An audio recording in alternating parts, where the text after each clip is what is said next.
മലയാള സിനിമയ്ക്ക് എന്നല്ല, തെന്നിന്ത്യൻ സിനിമയ്ക്കും എല്ലാ ബോളിവുഡിനും നല്ലൊരു വാഗ്ദാനമാണ് അനഘ എന്ന നടി. അപ്പോൾ അദ്ദേഹത്തിൻ്റെ ഒരു പ്രൊമോഷൻ ഭാഗമായി കറുപ്പ് സിനിമ, സൂര്യ നായകനായി അഭിനയിക്കുന്ന ബാലാജിയുടെ സംവിധാനത്തിൽ സൂര്യ നായകനായി തൃഷ നായികയെ അഭിനയിക്കുന്ന സിനിമയിൽ സ്വാസിക തുടങ്ങി ഇന്ദ്രൻസ് ഉൾപ്പെടെ, നമ്മുടെ പ്രിയപ്പെട്ട ഇന്ദ്രൻസ് ഉൾപ്പെടെ അഭിനയിക്കുന്ന സിനിമയിൽ അനഘ ഒരു വ്യത്യസ്തമായ വേഷം അഭിനയിക്കുന്നുണ്ട്. അപ്പോൾ അനഘയുടെ പെർഫോമൻസ് നമുക്കൊന്ന് കണ്ടാലോ. നിശാഗന്ധി ഓഡിറ്റോറിയത്തിൽ കറുപ്പ് സിനിമയുടെ പ്രൊമോഷൻ ഭാഗമായിട്ടുള്ള ഒരു പ്രകടനമാണ്. ആസ്വദിക്കാം.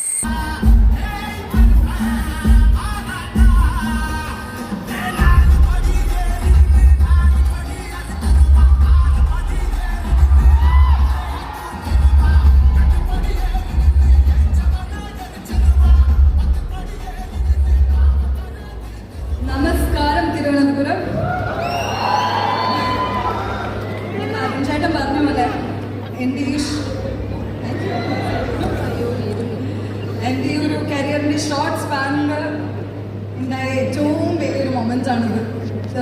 നമ്മുടെ നാട്ടിൽ വന്ന് ഇത്രയും വലിയൊരു പ്രൊജക്റ്റിൻ്റെ ഭാഗമായിട്ട് നിൽക്കുക എന്ന് പറഞ്ഞു കഴിഞ്ഞാൽ വിചാരിച്ചിട്ടില്ല. ഞാൻ സ്വപ്നം പോലെ തോന്നുന്നുമല്ല. നമുക്ക് ആദ്യം തന്നെ നന്ദി പറയുകയാണെങ്കിൽ ആർ ജെ ബാനർജി സർ. ആളുടെ ആ ഒരു വാശി അല്ലെങ്കിൽ ഈ ക്യാരക്ടർ ഞാൻ തന്നെ ചെയ്യണം തോന്നിയത് കൊണ്ട് ഞാനിവിടെ ഉണ്ട്. Super happy, super grateful to പിന്നെ സൂര്യ സർ കുഞ്ഞിലെ തൊട്ട് ഫേവറേറ്റ് ആക്ടർ ആരാന്ന് ചോദിച്ചു കഴിഞ്ഞാൽ ഉറപ്പായിട്ടും ഞാൻ സൂര്യ സാറും നമ്മുടെ മലയാളത്തിലെ കലാഭവൻ സാറിനെ ഞാൻ പറയാറുണ്ടായിരുന്നത്. അപ്പോൾ പെർഫോമൻസ് വൈസ് ഞാൻ കുഞ്ഞിലെ അതിനൊരു കണ്ണുണ്ടായിരുന്നു എന്നുള്ളതിൽ സന്തോഷം. കാതിൽ ചെയ്തിട്ട്, അതായത് ആർ ജെ ബാലാജി സാറായാലും എന്നെ കാതിൽ കണ്ടിട്ടാണ് എന്നെ വിളിക്കുന്നതെന്ന് അറിയാൻ കഴിഞ്ഞു. ആ സെറ്റിൽ Suriya sir had come one day. എന്നാൽ എനിക്ക് അന്ന് ഷൂട്ടുണ്ടായിരുന്നില്ല. ഷൂട്ടില്ലാത്ത ദിവസമായിരുന്നു. അന്ന് രാവിലെ എന്നെ ഉറക്കത്തിൽ നിന്ന് വിളിച്ചേക്കാണ് അസിസ്റ്റന്റ്. ഒരു വീഡിയോ കോൾ ഷോട്ട് ഉണ്ട്, കോളിൽ വരുമോ. ഞാൻ എഴുതിയിട്ടുള്ളൂ രാവിലെ. നേരെ ഫോൺ എടുത്തു, വീഡിയോ കോൾ ഷോട്ടൊക്കെ കഴിഞ്ഞു. ഞാൻ അവിടെ വെച്ചു. അപ്പം മമ്മൂട്ടി സാർ ഇങ്ങനെ നീ പോയില്ലേ എന്ന് ചോദിച്ചു എൻ്റെ അടുത്ത്. കോളിൽ ഇരിക്കുകയാണ് ഞാനിപ്പോൾ. നീ പോയില്ലേ എന്ന് ചോദിച്ചു. ഞാനില്ല. അങ്ങനെയാണെങ്കിൽ നിൽക്കുക, ഒരാളെ കാണിച്ചു തരാം എന്ന് പറഞ്ഞ് ആളിങ്ങനെ പതിയെ പുറത്തേക്ക് പോകുന്നു. ജ്യോതിക മാമിൻ്റെ അടുത്ത് ഫോൺ കൊടുക്കുന്നു. പതിയെ തിരിക്കുമ്പോൾ ഞാൻ കാണുന്നത് സൂര്യ സാറാണ്. ഞാൻ എഴുന്നേറ്റ് എൻ്റെ കണി എന്ന് വേണമെങ്കിൽ പറയാം. സൂര്യ സാറിനെ ഞാൻ കണ്ടേ.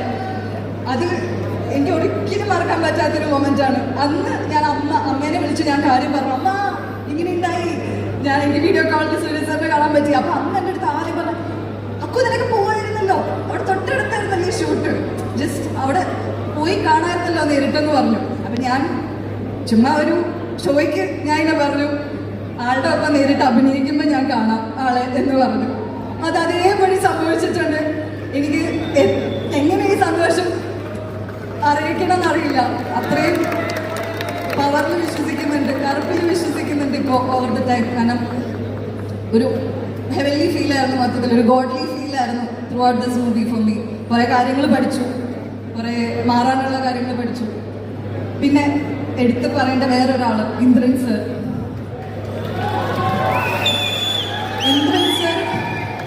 ഞാൻ വീട്ടിലും എല്ലാവരുടെ അടുത്തും, ഞാൻ നാട്ടിലൊക്കെ പോയി ഞാൻ കുറച്ച് വർക്കുകളെ ചെയ്തിട്ടുള്ളൂ. അത് നല്ല ആളുകളോടൊപ്പം വർക്ക് ചെയ്യാൻ പറ്റിയിട്ടുണ്ട്, നല്ല ആർട്ടിസ്റ്റുകളോടൊപ്പം വർക്ക് ചെയ്യാൻ പറ്റിയിട്ടുണ്ട്. ഞാൻ എടുത്തു പറയും പൂർണ്ണ വിശ്വാസത്തോടെ, എനിക്ക് ഏറ്റവും ഇഷ്ടമുള്ള ആക്ടർ ആരാന്ന് ചോദിച്ചാൽ ഞാൻ ഇന്ദ്രൻ സാറാന്ന് പറയും. ആസ് എ പേഴ്സണാലിറ്റി ടു, ഇത്രയും ഹമ്പിളും സിമ്പിളായിട്ടുള്ളൊരു മനുഷ്യൻ എങ്ങനെ അത് ചെയ്യാൻ കഴിയണമെന്ന് ഞാൻ ചോദിച്ചിട്ടുണ്ട്. How do you do this എന്ന് ഞാൻ ചോദിച്ചിട്ടുണ്ട്.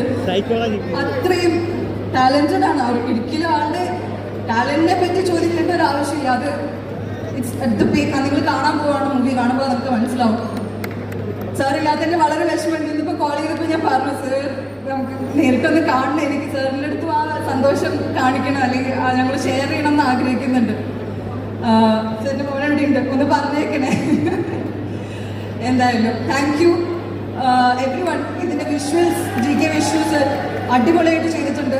പിന്നെ producers Prakash Babu sir, PR പ്രഭു സർ, എല്ലാവരോടും നന്ദി. ഇവരൊന്നും വിചാരിക്കാണ്ട് ഞാൻ ഇവിടെ ഉണ്ടാവില്ല. പിന്നെ അരുൺ എൻ്റെ മലയാളി കൂട്ട്, എൻ്റെ സെറ്റ്, ഈ അരുണിൻ്റെ ടീമുമായിരുന്നു എനിക്ക് മലയാളത്തിൽ കുറച്ച് സംസാരിക്കാനുള്ള ഒരു കൂട്ടുണ്ടായിരുന്നു. പിന്നെ ശ്വാസമൊക്കെ ചേച്ചി, പിന്നെ അങ്ങനെ എല്ലാവരും ഒരു മലയാളം റിപ്രസെൻറ്റ് ചെയ്യുന്ന ഒരു രീതിയിലുമാണ് നമ്മൾ ഇരിക്കുന്നത്. എല്ലാവരും സപ്പോർട്ട് വേണം ഗൈസ്, ഉണ്ടാവില്ലേ? Yes. So thank you again. Thank you so much അലക്ക.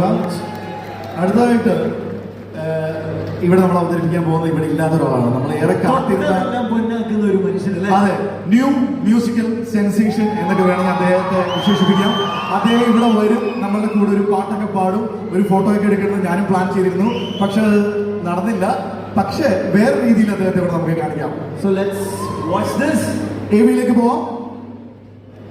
ഇന്ന് സോഷ്യൽ മീഡിയ തുറന്നാൽ കേൾക്കുന്ന സിനിമകളിൽ ആവേശം പടർത്തുന്ന ഇനങ്ങൾക്ക് പിന്നിലെ അനഘ എന്ന നടിക്ക് നല്ലൊരു ഭാവി ആശംസിക്കുന്നു. ഒപ്പം നല്ല കരിയർ ഉണ്ടാകട്ടെ. വാർത്തകളും വിശേഷങ്ങളും അവസാനിക്കുന്നില്ല. മറ്റൊരു വാർത്തയും വിശേഷമായി നമുക്ക് വേഗം കണ്ടുമുട്ടേണ്ടതുണ്ട്. അപ്പോൾ have A nice day. Good luck.